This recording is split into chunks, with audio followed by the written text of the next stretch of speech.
So yeah, they're walking around shooting the shit. One of the girls like, "You got any weed?" Like, no. And maybe we get some for the concert. So they're riding like on their way out to the out downtown. They're driving in the car, and then this news report comes on the radio talking about three escaped convicts who just so happen to be Krug, Weasel, and Sadie, and Junior's Krug's son, who's a little too old for the role, but I'll get to that later. But yeah, and then we're introduced to those people, and then you see them, just going back to their apartment, talking, shooting the shit, just they just come off like your average Joes, and the girls, they make it out into the city. They go to an ice cream shop, get some ice cream, and the tone is still fairly lighthearted. The music is really cheery, and it's just, I mean, by the ads that something's gonna happen to the girls, but in the tone of the movie,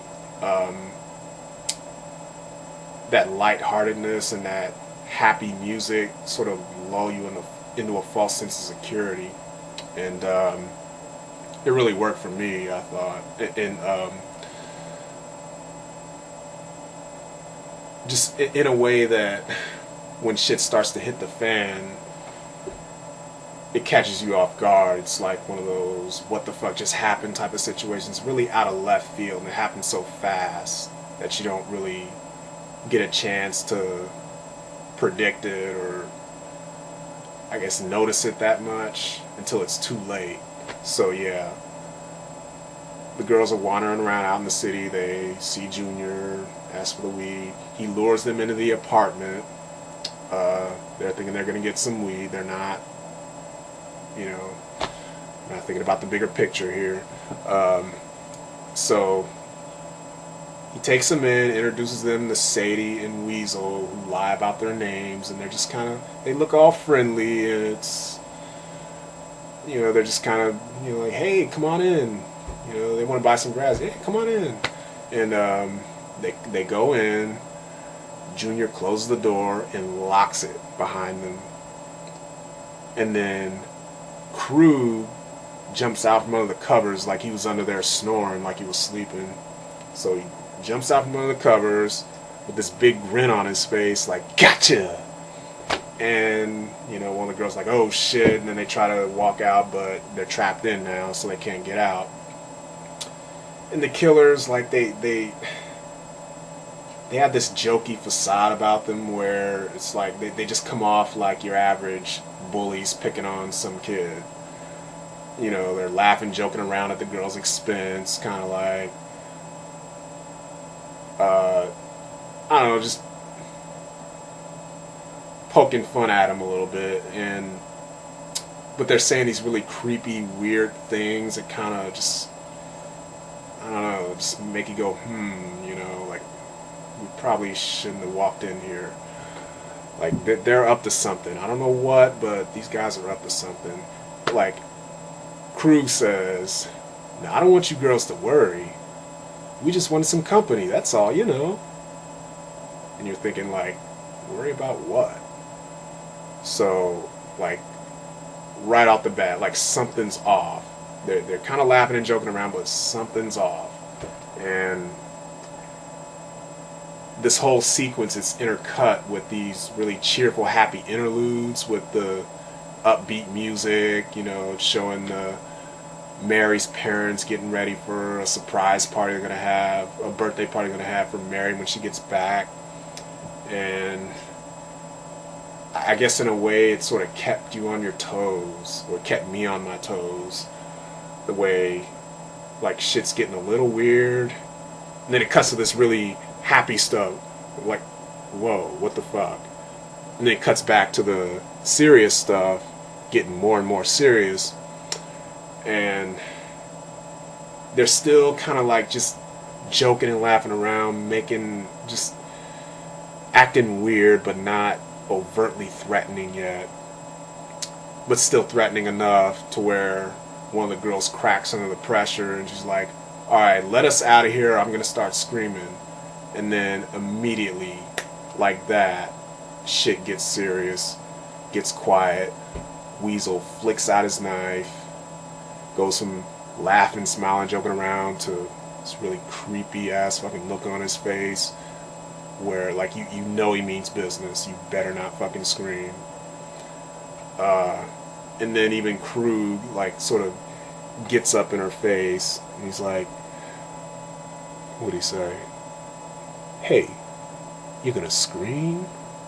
Listen, let me give you a little bit of free advice. If you make one peep, and it cuts back to the happy, cheery music, the happy interlude with the parents.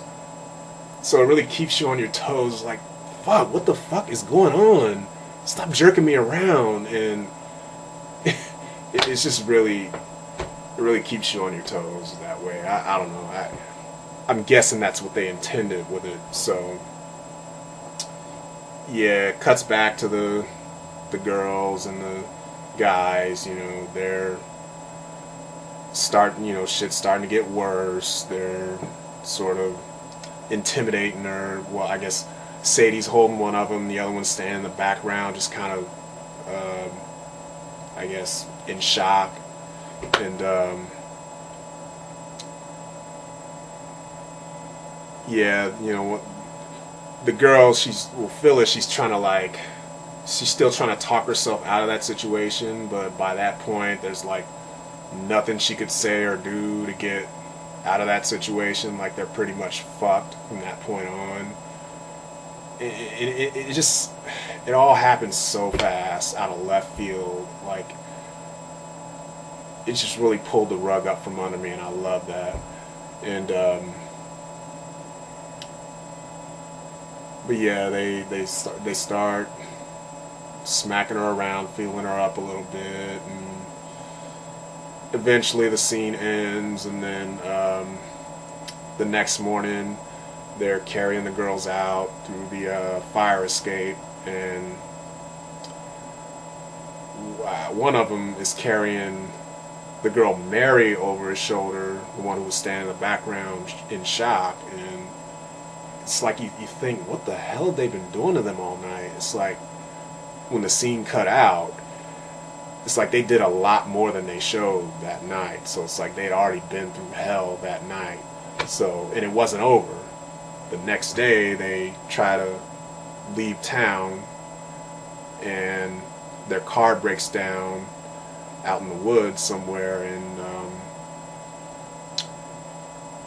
I guess that's like their convenient excuse to just, fuck with the girls even more. So they take them out off to some secluded area out in the woods near a lake and proceed to, do their thing, bully them, rape them, torture them, and it's all improvised. It's really believable. Like, it's hard to watch, at least the first time you see it. And yeah, a lot of the acting was like method acting. One of the girls really peed on herself, and I don't know, I'm probably spoiling the whole movie, but all the while, like, the music, and I really love the music. The music is like, it's all ambiguous. It's either cheery and happy, or it's ambiguously creepy. But it's never overtly just, scary music. It's like, even during the chase scene after the girls try to escape while the killer's out in the forest fucking with them, one of them goes off somewhere to get something and they try to escape while that one's gone. And during that whole sequence, the music kind of sounds like something out of an adventure movie. It's lighthearted, but yet it fits. It's really weird. You have to see it. It's really hard to explain.